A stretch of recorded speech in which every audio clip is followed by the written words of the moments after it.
నా పేరు రౌతీశ్వరరావు. నా ఆత్రేయపురం మండలం రాలిగ్రామం ఉన్నది.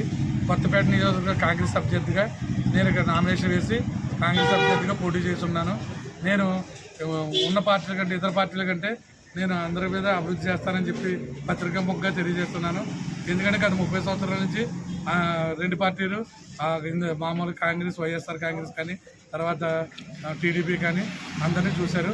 ఈసారి నన్ను బడుగు బలహీన వర్గాలు, ఎస్సీ ఎస్టీ బడుగు బలహీన వర్గాలు అందరూ నాకు సపోర్ట్ చేస్తారని ఆశయంతో నేను ఇప్పుడు కాంగ్రెస్ పార్టీని ఆకర్షిస్తున్నాయి. కాంగ్రెస్ పార్టీలో కానీ కాంగ్రెస్ పార్టీ అభ్యర్థి తీసుకుని కాంగ్రెస్ పార్టీలో పోటీ చేస్తున్నాను. కాంగ్రెస్ అభ్యర్థిగా నేను కాంగ్రెస్ పార్టీకి నేను నిజంగా మామూలుగా కాంగ్రెస్ పార్టీ నన్ను ఇక్కడ ప్రజలందరూ నన్ను గెలిపిస్తే నేను కాంగ్రెస్ మొత్తం 56 గ్రామాల్లో 4 మండలాలు కూడా అభివృద్ధి పదంలో నడిపిస్తానని చెప్పి ప్రజలకి ఏ అభివృద్ధి కాకుండా